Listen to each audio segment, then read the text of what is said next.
Welcome students. पिछली class में हमने आरबीसीज के बारे में पढ़ना शुरू किया है।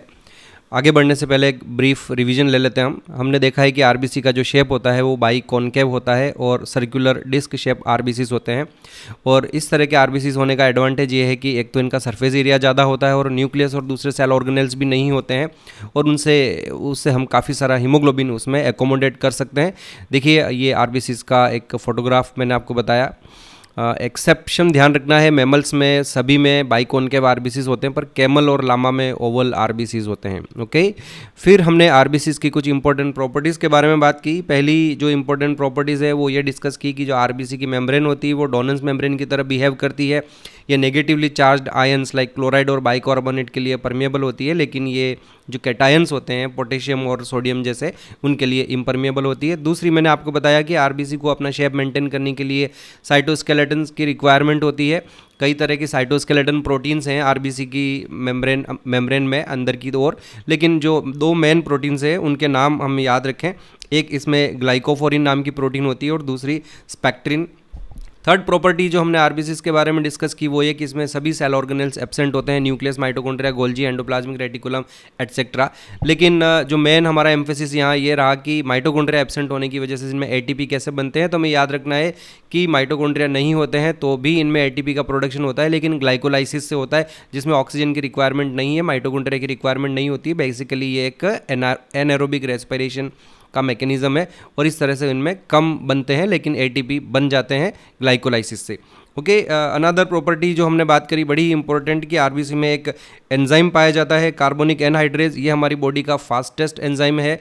एक सिंपल सी रिएक्शन को कैटालाइज करता है। ये कार्बन डाइऑक्साइड और वाटर की रिएक्शन से कार्बोनिक एसिड बनता है। ये रिवर्सिबल रिएक्शन है। इस रिएक्शन की इंपॉर्टेंस अभी नहीं है। इस रिएक्शन की इंपॉर्टेंस जब मैं आपको रेस्पिरेटरी सिस्टम पढ़ाऊंगा उस समय हम बात करेंगे ऑक्सीजन का ट्रांसपोर्टेशन और कार्बन डाइऑक्साइड का transportation. At that time this enzyme will be repeat again. हम इसके बारे में वहाँ फिर से पढ़ेंगे, इन रिएक्शंस के बारे में पढ़ेंगे। लेकिन फॉर टाइम बीइंग मैंने आपको ये बताया कि ये एंजाइम हमारी बॉडी का फास्टेस्ट एंजाइम है और ये जो रेट ऑफ रिएक्शन है उसको 1 करोड़ टाइम्स या 10 मिलियन टाइम्स इंक्रीज कर देता है। ओके, एंजाइम की एब्सेंस में जो रिएक्शन होती है आपको याद होगा ओनली 2 मॉलिक्यूल्स पर आवर बनते हैं कार्बोनिक एसिड के। लेकिन अगर हम एंजाइम की प्रेजेंस ले लें तो जैसे ही हम एंजाइम की प्रेजेंस में लेते हैं तो 6 लाख मॉलिक्यूल्स पर सेकंड बनने लग जाते हैं। तो इस तरह से हमारा फास्टेस्ट एंजाइम है। याद रखें इसको जिंक की रिक्वायरमेंट होती है, इसका कोफैक्टर है जिंक।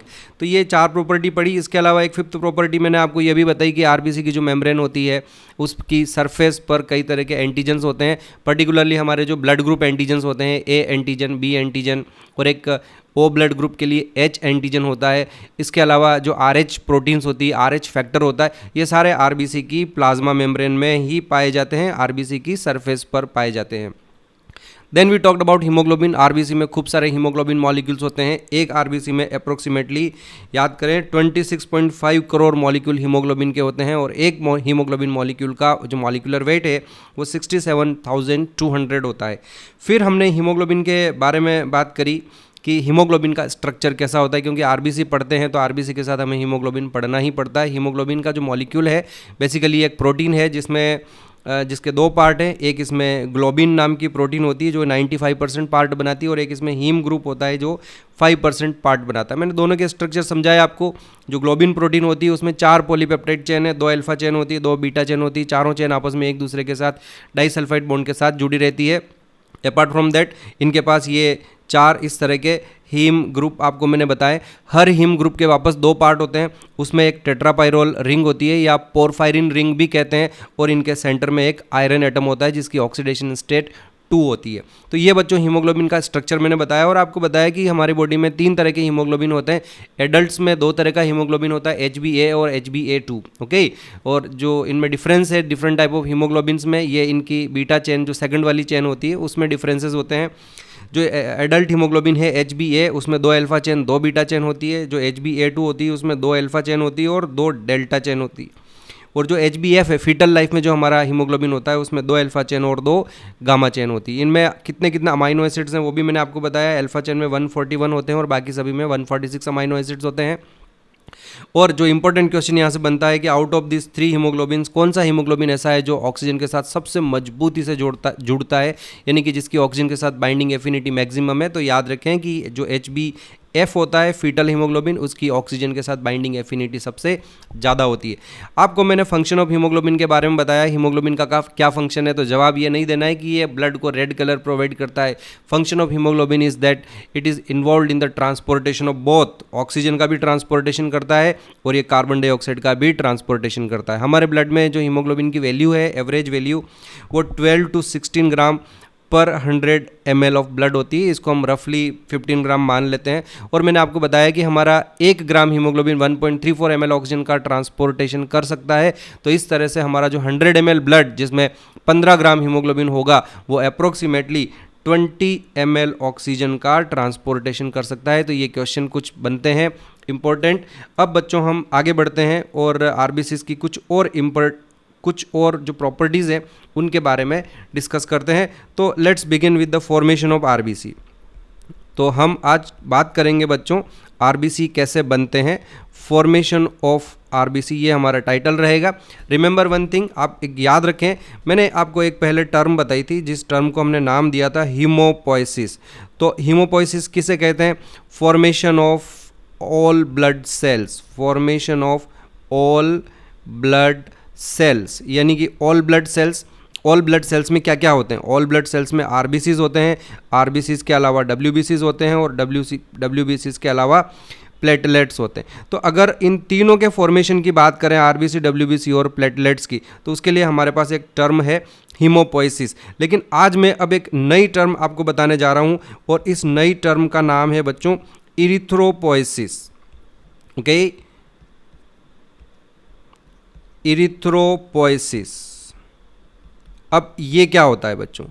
तो ये हीमोपोइसिस का ही पार्ट है, formation of only RBC, formation of only RBC. तो ये जो प्रोसेस है इसे हम इरिथ्रोपोइसिस कहते हैं। तो आपको आई थिंक डिफरेंस समझ में आ गया होगा। सभी तरह की सेल्स का बनने का जो प्रोसेस है उसे हीमोपोइसिस कहते हैं और सिर्फ आरबीसी के बनने की बात करें हम तो इसे हम इरिथ्रोपोइसिस कहते हैं। और जैसा कि आप जानते हैं कि ये जो हमारी हीमोपोइसिस होती है इसकी लोकेशन मैंने आपको पहले बता ही दिया कि ये हीमोपोइसिस हमारी बॉडी में कहाँ होता है। तो आपको याद होगा कि ये जो हीमोपोइसिस है ये हमारी बोन मैरो में होता है। और कौन सी वाली bone marrow? Remember one thing कि हमारी जो स्पॉन्जी बोन होती है उसमें जो रेड बोन मैरो है उसमें हीमोपोइसिस होती है, वहीं आरबीसीज बनते हैं, वहीं डब्ल्यूबीसीज बनते हैं, वहीं प्लेटलेट्स बनते हैं। तो अगर आपसे पूछा जाए कि इरिथ्रोपोइसिस कहाँ होती है तो इरिथ्रोपोइसिस भी ऑब्वियसली रेड बोन मैरो में ही होती है। ओके फाइन, तो ये उसकी साइट ऑफ इरिथ्रोपोइसिस हो गया, रेड बोन मैरो। पर बच्चों यहाँ मैं आपको कुछ और पॉइंट्स बताना चाहूँगा इरिथ्रोपोइसिस कहाँ कहाँ होती है उससे रिलेटेड। एग्जैक्टली क्या है कि जो बोन्स होती है, स्पॉन्जी बोन्स होती है, उन्हीं स्पॉन्जी बोन्स में रेड बोन मैरो भरी होती है। बट जस्ट थिंक कि जब हमारी एम्ब्रियोनिक लाइफ होती है, जब हम 1 सप्ताह, 2 सप्ताह, 8 सप्ताह, 10 सप्ताह, ऐसे है ना, बड़ी अर्ली एम्ब्रियोनिक स्टेज की अगर हम बात करें, जब हमारी बॉडी में बोन्स ही नहीं बनती है लेकिन बोन के बनने से पहले हमारा हार्ट और हमारा ब्लड बन चुका होता है, तो ऐसे में क्वेश्चन ये आता है कि उस एम्ब्रियोनिक लाइफ में हमारे आरबीसीज कहाँ बनते हैं, हमारा ब्लड कहाँ बनता है? मदर वाला ब्लड कभी भी फीटस की बॉडी में नहीं आता है बच्चों। फीटस अपना ब्लड खुद बनाएगा, उसके आरबीसीज, डब्ल्यूबीसीज, प्लेटलेट्स सब वो खुद बनाएगा। तो ऐसे में हमें यहाँ याद रखना है कि एम्ब्रियोनिक लाइफ में हमारे सबसे पहले जो आरबीसीज बनते हैं वो हमारे यॉर्क सैक में बनते हैं। अब याद करिए, मैमल्स एमनियोटा में आते हैं और एमनियोटा में 4 तरह की एक्स्ट्रा एम्ब्रियोनिक मेम्ब्रेन्स होती है। उन 4 एक्स्ट्रा एम्ब्रियोनिक मेम्ब्रेन्स के नाम क्या है?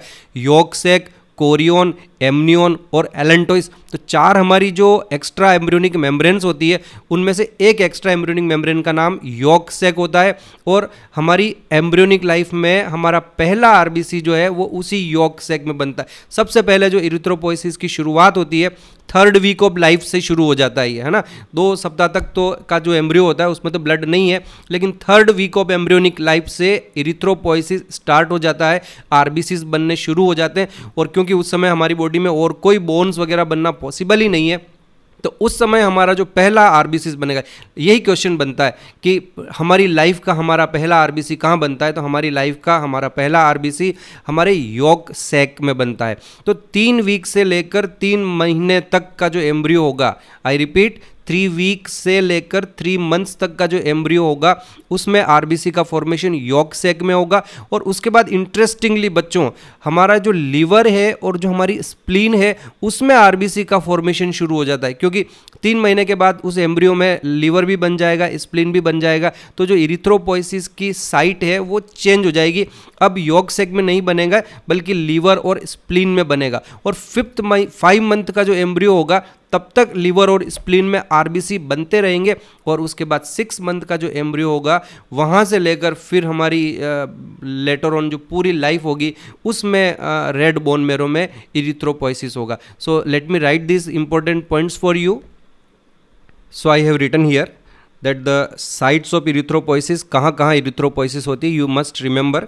3 weeks to 3 months yolk sac में होता है, 3 मंथ्स टू 5 मंथ्स लीवर और स्प्लीन में होता है, 6 months onwards red bone marrow in the spongy bones. जो पर्टिकुलरली हमारी फ्लैट बोन्स होती है बच्चों वो ज़्यादा इंपॉर्टेंट होगी, वहाँ पर इरिथ्रोपोइसिस ज़्यादा होती है। फ्लैट बोन्स याद रखें, हमारे बॉडी में 2 तरह की बोन्स होती है, long bones and flat bones. तो ये जो स्पॉन्जी बोन्स होती है वो पर्टिकुलरली फ्लैट बोन्स में होती है। ओके बच्चों, अब आरबीसी के बनने के बाद क्या होता है, तो रिमेंबर वन थिंग कि जो आरबीसी का लाइफ स्पान होता है वो 120 डेज होता है ना, ये एवरेज बता रहा हूँ मैं आपको। तो 120 दिन तक वो आरबीसीज हमारे ब्लड में सर्कुलेट होते रहेंगे, घूमते रहेंगे, ऑक्सीजन का ट्रांसपोर्टेशन करेंगे, कार्बन डाइऑक्साइड का ट्रांसपोर्टेशन करेंगे। लेकिन 120 दिन बाद after that they just become weak और एकदम से फ्रेजाइल होने जैसी कंडीशन में आ जाते हैं, वो टूटने जैसी कंडीशन में आने लगते हैं। तो उसके बाद they are destroyed in the spleen. आप सोच रहे होंगे ये स्प्लीन क्या होता है, कई सारे बच्चों को स्प्लीन के बारे में नहीं पता होता है। तो लेट मी शो यू कि जिस तरह से ये हमारा स्टमक है और स्टमक के बाद यहाँ पर ये हमारी डिओडिनम होती है।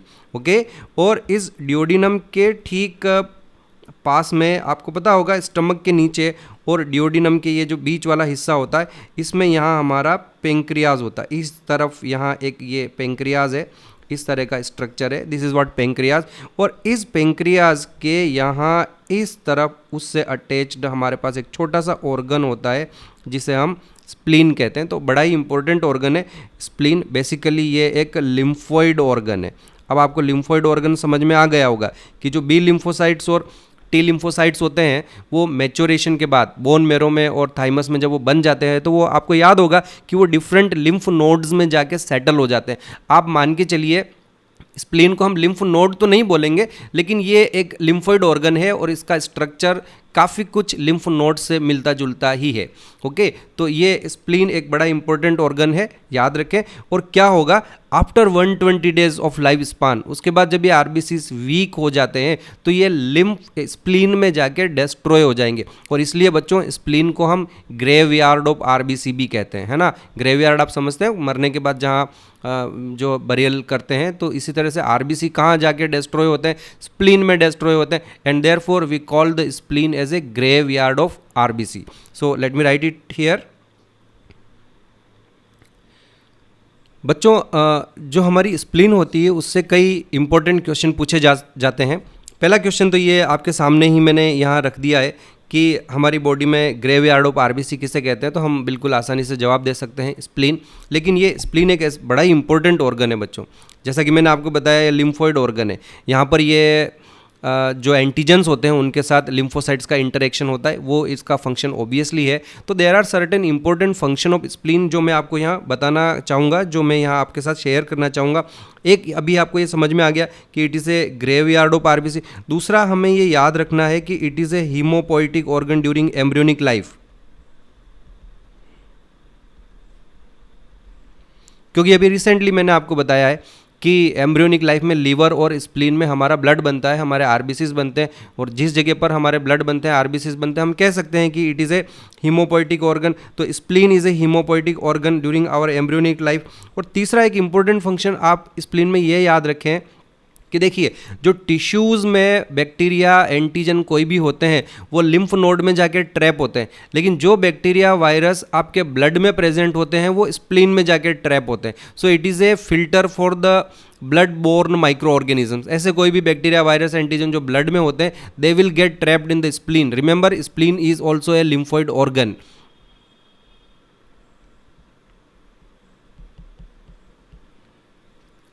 एक और बड़ा ही इंपॉर्टेंट फंक्शन है स्प्लीन का बच्चों, कि कुछ क्वांटिटी में ब्लड हमारी स्प्लीन में स्टोर्ड भी रहता है। तो मान लीजिए कभी कोई चोट लग गई और हमारा खूब सारा ब्लड बहने लगा, ब्लीडिंग होने लगी। ब्लीडिंग को बच्चों हम हीमोरेज कहेंगे ना, बायोलॉजी की टर्म में हम उसको हीमोरेज कहते हैं। तो मान लीजिए ब्लीडिंग होने लगी यानी हीमोरेज होने लगा और हमें काफ़ी सारा ब्लड लॉस हो गया। ब्लड लॉस होने से हमारा ब्लड वॉल्यूम कम हो जाएगा और हमारा एकदम से बीपी भी कम हो जाता है। तो ऐसे केस में हमारी स्प्लीन में जो स्टोर्ड ब्लड है, तो स्प्लीन क्या होगी, एकदम कॉन्ट्रैक्ट होगी, श्रिंक होगी, और स्प्लीन में जो ब्लड प्रेजेंट है वो हमारे जनरल सर्कुलेशन में एंटर हो जाएगा और इस तरह से हमारा ब्लड का वॉल्यूम बढ़ जाएगा। थोड़ा सा कंपेंसेशन हो जाता है, बहुत ज़्यादा तो पॉसिबल नहीं है अगर, लेकिन थोड़ा बहुत ब्लड लॉस हुआ है तो ऐसे में हमारा स्प्लीन में जो स्टोर्ड ब्लड है वो काम में आ जाता है। तो इस तरह से आपको ये याद रखना है कि spleen serve as a blood bank also. और एक और बात याद रखें बच्चों, स्प्लीन से रिलेटेड जो इंपॉर्टेंट क्वेश्चन बनता है वो ये है कि अगर आप स्प्लीन का स्ट्रक्चर देखें तो उसमें आपको दो एरिया दिखाई देंगे। एक वो एरिया जिसमें हमारे WBCs होते हैं, लिम्फोइड और लिम्फोसाइट्स होते हैं, B और T लिम्फोसाइट्स होते हैं, और दूसरा वो एरिया जहाँ पर हमारे ये सारे RBCs मरते हैं और कुछ हमारे RBCs स्टोर, कुछ हमारा ब्लड वहाँ पर स्टोर्ड भी रहता है। तो ऐसे में अगर आप स्प्लीन का स्ट्रक्चर देखते हैं तो उसमें आपको दो एरिया दिखाई देंगे। एक बाहर वाला एरिया जो वाइट कलर का होता है उसे हम वाइट पल्प कहते हैं, और एक अंदर वाला एरिया जो रेड कलर का होता है उसे हम रेड पल्प कहते हैं। तो ये भी क्वेश्चन पूछा जाता है कि बॉडी में ऐसा कौन सा ऑर्गन है जिसमें वाइट पल्प और रेड पल्प नाम के स्ट्रक्चर्स होते हैं या एरिया होते हैं। तो इसका भी जवाब हमारा हो जाएगा स्प्लीन। तो बच्चों मैंने स्प्लीन से रिलेटेड कई सारे इंपॉर्टेंट पॉइंट्स यहाँ आपको बता दिए कि स्प्लीन को हम ग्रेवयार्ड ऑफ RBC कहते हैं। एक ये याद रखें, ये न सिर्फ ग्रेवयार्ड है RBC का, बल्कि ये हमारा ब्लड बैंक भी है। और ब्लड में जितने भी माइक्रो ऑर्गेनिजम्स होते हैं उनका फिल्ट्रेशन सारा स्प्लीन में होगा। It serve as a lymphoid organ also. So these are some important point related to spleen. अब बच्चों हम आगे बढ़ते हैं और एग्जैक्टली बोन मैरो में इरिथ्रोपोइसिस कैसे होता है उसके बारे में हम बात करते हैं। So let's begin with the erythropoiesis.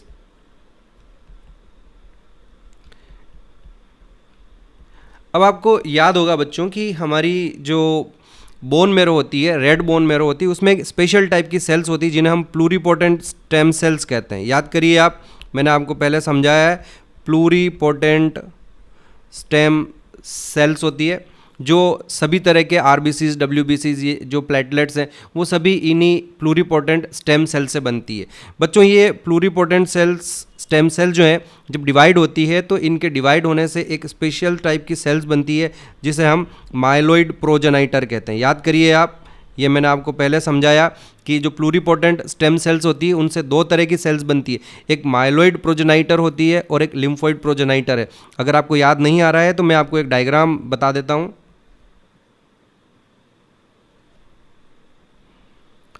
ये देखिए, ये हमारे पास वो डायग्राम है आपके सामने। ये हमारी सबसे पहले मल्टीपोटेंशियल हिमेटोपोइटिक स्टेम सेल्स है, जो अभी मैं प्लूरीपोटेंट बताया। प्लूरीपोटेंट या मल्टीपोटेंट एक ही बात है।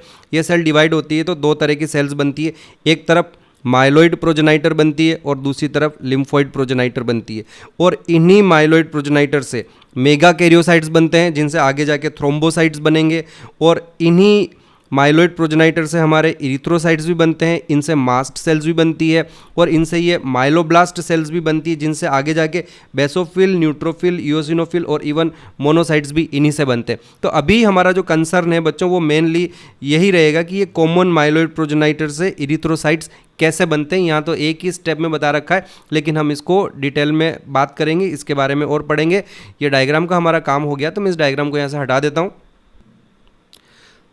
सो come back to this part. आपने देखा कि जो प्लूरीपोटेंट स्टेम सेल्स है उन्हीं प्लूरीपोटेंट स्टेम सेल से माइलोइड प्रोजेनाइटर बनते हैं, और इन्हीं माइलोइड प्रोजेनाइटर से मेगा कैरियोसाइट्स भी बनते हैं, और इन्हीं से हमारे जो डिफरेंट टाइप ऑफ WBCs बनते हैं वो भी इन्हीं से बनेंगे, लेकिन हम अभी उनके बारे में बात नहीं करेंगे। हम बात करते हैं कि ये जो माइलोइड प्रोजेनाइटर सेल्स है बच्चों, ये आगे जाके फिर से डिवाइड होती है और ये एक स्पेशल सेल्स बनाती है जिन सेल्स को हम प्रो इरिथ्रोब्लास्ट कहते हैं। प्रो इरिथ्रोब्लास्ट ये इनके डिवाइड होने से बनती है। माइलोइड प्रोजेनाइटर सेल के डिवाइड होने से प्रो इरिथ्रोब्लास्ट बनते हैं, और इन्हीं प्रो इरिथ्रोब्लास्ट के फिर से डिवाइड होने से इनमें फिर से माइटोसिस होगी, और इनमें माइटोसिस होने से एक स्पेशल सेल बनती है जिसे हम अर्ली नॉर्मोब्लास्ट कहते हैं। अर्ली नॉर्मोब्लास्ट सेल्स बनती है। ये जो अर्ली नॉर्मोब्लास्ट सेल्स है अब ये डिवाइड नहीं होगी और इनमें डिफ्रेंशिएशन होगा और डिफ्रेंशिएशन से ये एक अलग सेल में डिफ्रेंशिएट होगी, नेक्स्ट एडवांस्ड स्टेज में जाएगी और उस एडवांस स्टेज को हम इंटरमीडिएट नॉर्मोब्लास्ट कहते हैं, इंटरमीडिएट नॉर्मोब्लास्ट। और इन इंटरमीडिएट नॉर्मोब्लास्ट से एक और फर्दर एडवांस्ड स्टेज आएगी जिसे हम लेट नॉर्मोब्लास्ट कहते हैं। बच्चों आपको ये सारे नाम याद रखने की ज़रूरत नहीं है, ये सीक्वेंस आपको याद रखने की ज़रूरत नहीं है। ये लेट नॉर्मोब्लास्ट जो है आगे जाके दूसरी सेल में कन्वर्ट होगी, डिफ्रेंशिएट होगी, जिन्हें हम रेटिकुलोसाइट्स कहते हैं। और यही रेटिकुलोसाइट्स फाइनली एंड में आपके इरिथ्रोसाइट्स में कन्वर्ट हो जाती है, इरिथ्रोसाइट्स बन जाती है, यानी हमारे मैच्योर आरबीसी बन जाते हैं। ओके, अब कुछ इंपॉर्टेंट पॉइंट्स इस पूरे प्रोसेस में। सबसे पहला तो आपको ये ध्यान रखना है कि इनमें से किस स्टेज पर हीमोग्लोबिन बनना शुरू हो जाता है। तो जो हीमोग्लोबिन बनने की शुरुआत होती है बच्चों, वो आपकी प्रो इरिथ्रोब्लास्ट से ही हो जाता है। ये जो हमें यहाँ प्रो इरिथ्रोब्लास्ट दिखाई दे रहा है, यहीं से याद रखें हीमोग्लोबिन बनने का process. Synthesis of haemoglobin begins here, synthesis of haemoglobin begins here, fine. Pro erythroblast में हमारा हीमोग्लोबिन बनना शुरू हो जाता है, लेकिन उस समय अगर हम माइक्रोस्कोप में देखेंगे तो इतनी ज़्यादा क्वांटिटी नहीं होती है कि वो हमें हीमोग्लोबिन ढंग से दिखाई दे। तो जो अपीयरेंस है वो आपको इंटरमीडिएट नॉर्मोब्लास्ट में यहाँ आके आपको हीमोग्लोबिन उसमें दिखाई देने लगेगा। तो haemoglobin first appear at this stage, fine. ये भी क्वेश्चन कोई बहुत ज़्यादा इंपॉर्टेंट नहीं है, आप नहीं भी याद रखेंगे तो चलेगा। हाँ, एक बात जरूर याद रखें कि जो लेट नॉर्मोब्लास्ट होती है, यहाँ से न्यूक्लियस का एक्सट्रूजन होता है, या यूँ कहें एक्सट्रूजन होता है, यानी कि इस स्टेज पर हम उस न्यूक्लियस को ये सेल बाहर निकाल के फेंक देगी लेट नॉर्मोब्लास्ट में। तो ये आपको याद रखना है, न्यूक्लियस का जो एक्सट्रूजन होता है वो इस स्टेज पर आकर होगा, लेट नॉर्मोब्लास्ट स्टेज पर। यानी इससे पहले न्यूक्लियस प्रेजेंट रहेगा, इससे पहले दूसरे सेल ऑर्गेनेल्स भी प्रेजेंट रहेंगे। अब धीरे धीरे हो क्या रहा है बच्चों कि इनमें हीमोग्लोबिन बन रहा है और दूसरे सेल ऑर्गेनेल्स धीरे धीरे इनमें से डिसअपियर हो रहे हैं। तो बड़ा ही सिंपल है और आप नहीं भी याद रखेंगे ये पूरा प्रोसेस तो चलेगा। जस्ट आपकी इन्फॉर्मेशन के लिए मैं बता रहा हूँ कि हमें थोड़ा सा ध्यान रखना है। क्यों पढ़ा रहा हूँ वो अभी थोड़ी देर में आपको समझ में आ जाएगा। अब एक बड़ी इंपॉर्टेंट पॉइंट जो हमें ये याद रखनी कि ये जो हमारे प्रो इरिथ्रोब्लास्ट होते हैं इनकी साइज़ काफ़ी बड़ी होती है। जो मेच्योर आरबीसीज होते हैं उनसे ऑलमोस्ट डबल साइज के होते हैं, साइज डबल देन आरबीसीज। तो ये जो हमारे नॉर्मल मेच्योर आरबीसीज होते हैं उनसे काफ़ी बड़े होते हैं। तो जैसे जैसे हम धीरे धीरे नीचे की ओर बढ़ेंगे उनकी साइज़ जो है वो छोटी होती जाएगी। इवन जो रेटिकुलोसाइट्स होते हैं, यहाँ एक मुझसे थोड़ी मिस्टेक हो गई बच्चों, ये इनकी साइज़ इवन उससे भी ज़्यादा होती है, तो काफ़ी बड़े होते हैं। ये डबल जो मैंने यहाँ लिखा है दैट इज़ रॉन्ग, डबल से भी बड़े होते हैं। तो ये इसको मैं हटा देता हूँ, ओके। और अब मैं यहाँ लिखता हूँ size much larger than RBC. और धीरे धीरे इनकी साइज, ये जो मैच्योरेशन का प्रोसेस आगे बढ़ रहा है, proerythroblast, early normoblast, intermediate normoblast, late normoblast और रेटिकुलोसाइट्स जो बन रहे हैं, यहाँ साइज़ धीरे धीरे रिड्यूस हो रही। तो ये यहाँ हमने एरो बनाया है और साइज़ जो है रिड्यूसिंग यहाँ मैं लिख देता हूँ। तो आप ये ध्यान से समझ लें कि साइज़ रिड्यूस हो रही है। लेकिन जो रेटिकुलोसाइट्स होते हैं इसमें आपको याद रखना है कि still they are double than RBCs, size double than RBC. और अब ये फाइनल जो स्टेप है हमारी, ये सबसे इम्पोर्टेंट है कि रेटिकुलोसाइट से जो हमारे इरिथ्रोसाइट्स बनेंगे, ये जो स्टेज है ये फाइनल मैच्योरेशन की स्टेज है। और इसके बाद जो इरिथ्रोसाइट्स हैं इनकी तो नॉर्मल साइज़ हो जाएगी। आपको याद है आरबीसीज की साइज़ कितनी होती है? इरिथ्रोसाइट की जो साइज़ होगी वो 7.5 माइक्रोन के आसपास होती है। इसका मतलब रेटिकुलोसाइट्स की साइज़ कितनी होगी? इनकी 15 माइक्रोन के आसपास होगी, डबल साइज़ है। इस स्टेप पर जो इंपॉर्टेंट क्वेश्चन पूछा जाता है वो ये है कि इस स्टेप पर हमें 2 विटामिन की रिक्वायरमेंट होती है बच्चों। एक विटामिन B12 की रिक्वायरमेंट होती है और एक हमें यहाँ पर फॉलिक एसिड की रिक्वायरमेंट होती है। फॉलिक एसिड भी एक तरह का विटामिन है, ये बेसिकली B9 कहते हैं हमको। तो ये B9 विटामिन है। और एक B12 का भी नाम होता है साइनोकोबालेमिन। ये सभी विटामिन के 2 विटामिन यहाँ इंपॉर्टेंट है। तो अगर हमारी बॉडी में विटामिन B12 की या फॉलिक एसिड की डेफिशिएंसी हो जाएगी तो ऐसे में ये वाली जो फाइनल स्टेप है हमारे आरबीसी की मैच्योरेशन की, रेटिकुलोसाइट से इरिथ्रोसाइट्स के बनने का जो प्रोसेस है ये अफेक्ट हो जाएगा बच्चों। और उससे फिर क्या होगा कि ये मैच्योरेशन नहीं हो पाएगा, ये आरबीसीज जो हैं बड़े रह जाएंगे। तो मैं यहाँ आपको एक बात बता देता हूँ कि हमारे पास 2 यहाँ इंपॉर्टेंट टर्म्स है कि आरबीसी का अगर साइज़ जो है वेरी कर जाता है, चेंज होता है, किसी भी तरह का उसमें अगर कोई चेंज आता है तो उसके लिए हमारे पास फिर बच्चों एक टर्म है जिसे हम एनाइसोसाइटोसिस कहते हैं। मैं यहाँ लिख देता हूँ आपके लिए, एनाइसोसाइटोसिस। एनाइसोसाइटोसिस, what is एनाइसोसाइटोसिस? Change in size of RBCs. अगर किसी भी वजह से आरबीसीज के साइज में कोई चेंज आता है तो then we have a term, और उस टर्म को हम कहते हैं एनाइसोसाइटोसिस। और 2 कंडीशंस बन सकती है एनाइसोसाइटोसिस में हमारे। नॉर्मली साइज 2 तरीके की हो सकती है, या तो आरबीसीज बड़े हो जाएं तो ऐसे आरबीसीज को हम मैक्रोसाइट्स कहते हैं, और या फिर आरबीसीज छोटे रह जाएं, 7.5 माइक्रोन से भी छोटे हो गए किसी वजह से, मैं समझाऊंगा क्यों होता है ऐसा। तो ऐसी कंडीशन में हम ऐसे आरबीसीज को माइक्रोसाइट्स कहते हैं, है ना। What is macrocytes?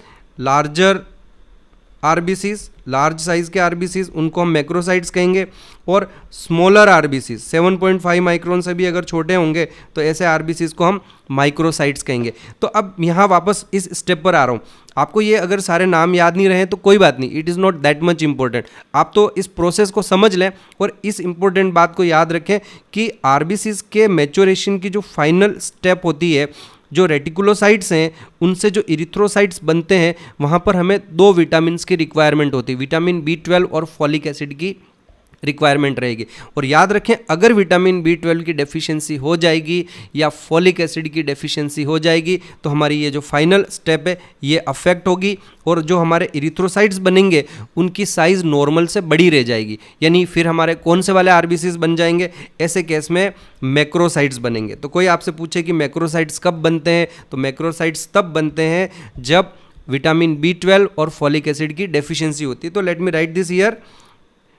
Example, during deficiency of vitamin B12 and folic acid। अब सुनिए, एक और बात मैं यहाँ बता देता हूँ।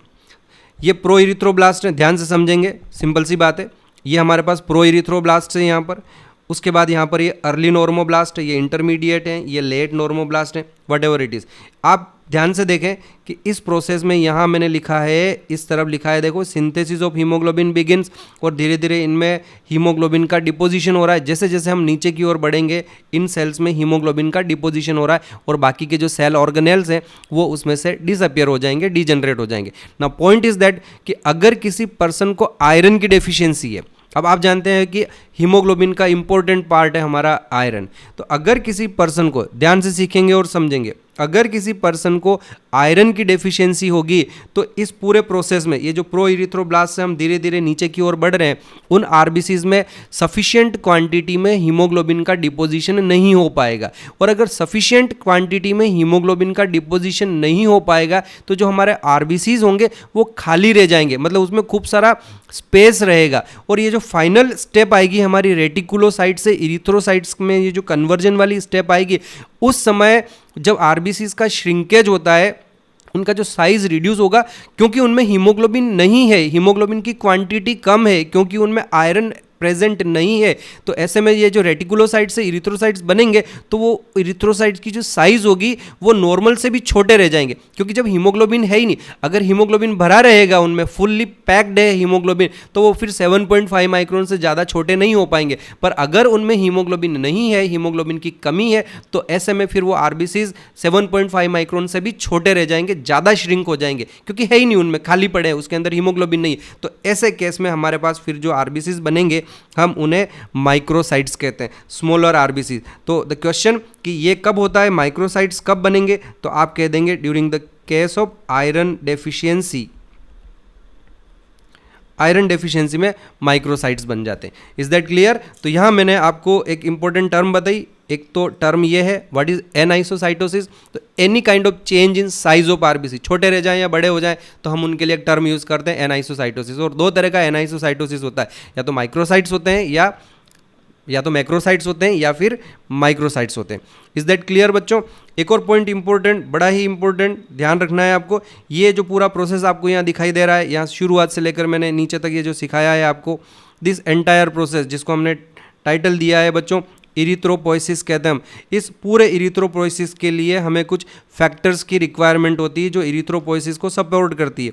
तो आपसे पूछे कि इरिथ्रोपोइसिस के लिए हमें कौन कौन से विटामिन की जरूरत होती है, तो ये हम यहाँ लिख देते हैं। सबसे पहले फैक्टर्स कंट्रोलिंग इरिथ्रोपोइसिस। और आपसे पूछे कि कौन कौन से विटामिन जो हैं इरिथ्रोपोइसिस में इंपॉर्टेंट रोल प्ले करेंगे, तो फिर आपका आंसर हो जाएगा, पहला तो हो जाएगा विटामिन B12, विटामिन B12। और विटामिन B12 का नाम क्या है ये याद रखना पड़ेगा आपको। विटामिन B12 का नाम है साइनोकोबालएमीन। ओके, ये विटामिन B12 का नाम है। दूसरा कौन सा विटामिन, तो आप कह देंगे विटामिन B9। और विटामिन B9 का नाम क्या हो गया? विटामिन B9 का नाम हो गया फॉलिक एसिड। ओके, तो ये हमारे पास फॉलिक एसिड और विटामिन, दोनों vitamin these are required for erythropoiesis.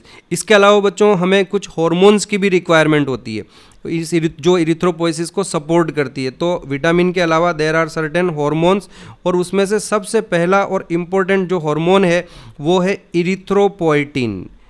Erythropoietin, ठीक है, this is very important hormone. Erythropoietin एक हार्मोन है, और क्या करता है ये hormone? The hormone stimulate erythropoiesis. तो मान लीजिए किसी पर्सन की बॉडी में आरबीसी काउंट कम हो रहा है और उसका हीमोग्लोबिन कम हो रहा है, तो किडनी से इरिथ्रोपोइटिन हार्मोन बनने लगेगा। Now this is very interesting, क्योंकि इरिथ्रोपोइटिन हार्मोन का सोर्स क्या है? इरिथ्रोपोइटिन हार्मोन का जो सोर्स है बच्चों वो किडनी है। किडनी से ये हार्मोन बनेगा, और ये हार्मोन बोन मैरो में पहुंचेगा वाया ब्लड, और वहां जाकर ये इरिथ्रोपोइसिस को स्टिमुलेट करेगा। ओके, ध्यान रखें, किडनी को कैसे पता चलेगा कि क्या हो रहा है? तो यहाँ ये भी ध्यान रखना है कि अगर किसी के आरबीसीज का काउंट कम हो रहा है, उसकी बॉडी में हीमोग्लोबिन कम है, तो उसका हीमोग्लोबिन ऑक्सीजन को प्रॉपर कैरी नहीं कर पाएगा और बॉडी में हाइपोक्सिया हो जाएगा, यानी कि बॉडी में, ब्लड में, टिश्यूज़ में, सेल्स में ऑक्सीजन की डेफिशिएंसी होगी।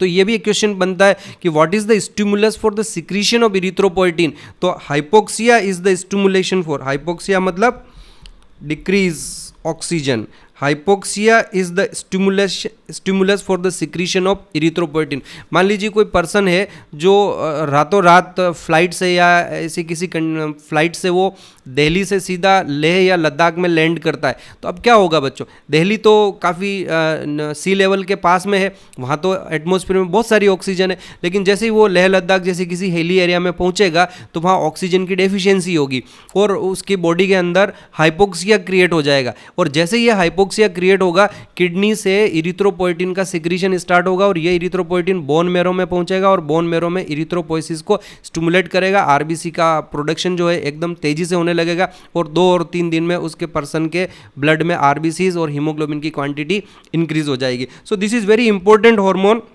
इरिथ्रोपोइटिन हार्मोन है बच्चों यहाँ पर, और ये किडनी से बनता है। ये एक इंटरेस्टिंग बात है कि ये किडनी का नॉर्मल फंक्शन तो होता है बच्चों, यूरिया को फिल्टर करना, यूरिन को बनाना, ये किडनी का फंक्शन होता है। लेकिन हमें ये भी, किडनी कोई एंडोक्राइन ग्लैंड तो है नहीं कि जो हार्मोन बनाएगी, बट देन हमें याद रखना है कि किडनी से एक इंपॉर्टेंट हार्मोन बनता है इरिथ्रोपोइटिन, जो हमारी बोन मैरो में इरिथ्रोपोइसिस को स्टिमुलेट करता है। Is that clear? तो this is very important hormone, याद रखें। और what is the signal for secretion of erythropoietin?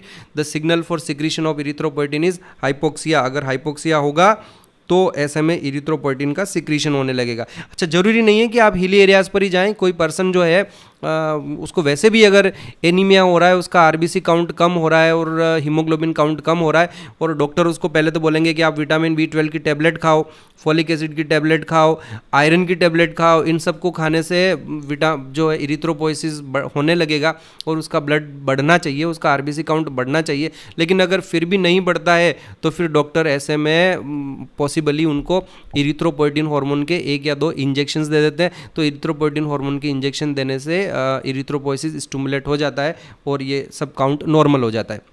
Okay, so this is some important points regarding. इसके अलावा बच्चों एक तो हार्मोन हमारा इरिथ्रोपोइटिन हो ही गया, डायरेक्ट रोल है इसका, तो एक ही फंक्शन है इरिथ्रोपोइसिस को स्टिमुलेट करना। लेकिन इसके अलावा भी कुछ और हार्मोन्स हैं बच्चों जो इरिथ्रोपोइसिस को स्टिमुलेट करते हैं।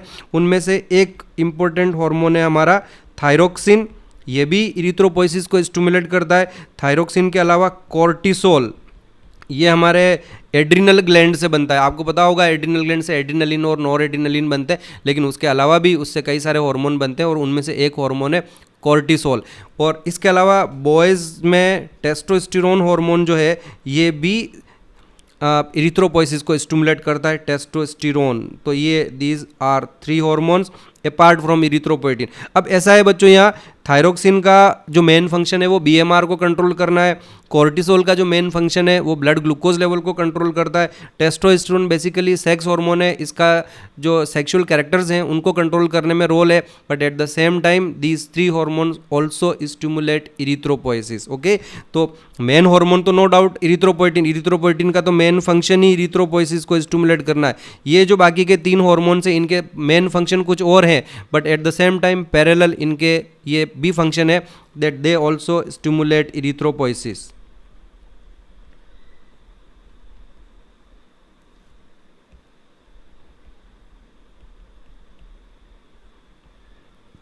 यहाँ मैं एक बात और आपको इम्पोर्टेंट बताना चाहूँगा बच्चों, और वो जो है वो एस्ट्रोजन के बारे में है। एस्ट्रोजन सेक्स हार्मोन लड़कियों में होता है एस्ट्रोजन, और इसका टेस्टोस्टेरोन से ऑपोजिट इफेक्ट है। Basically it inhibit erythropoiesis. तो ऐसे में ये याद रखें आप। मैंने अभी आपको ब्लड वॉल्यूम के बारे में नहीं बताया है या आरबीसीज और डब्ल्यूबीसीज के काउंट के बारे में नहीं बताया, आगे जाकर मैं आपको बताने वाला हूँ। या आपको पता चलेगा कि जो बॉयज़ होते हैं उनमें ब्लड वॉल्यूम और आरबीसी का काउंट गर्ल्स से ज़्यादा होता है, फीमेल से ज़्यादा होता है। लड़कियों में ब्लड काउंट, आरबीसी काउंट और ब्लड का वॉल्यूम थोड़ा कम होता है। तो उसके पीछे एक जो मेन रीज़न है वो एस्ट्रोजन हार्मोन है, because oestrogen hormone inhibit erythropoiesis. Okay, तो बच्चों आज हम इतना ही करेंगे, और अब आरबीसीज के जो काउंट वगैरह हैं इनके बारे में कुछ एनीमिया मुझे पढ़ाने हैं आपको, तो that will be discussed in the next lecture.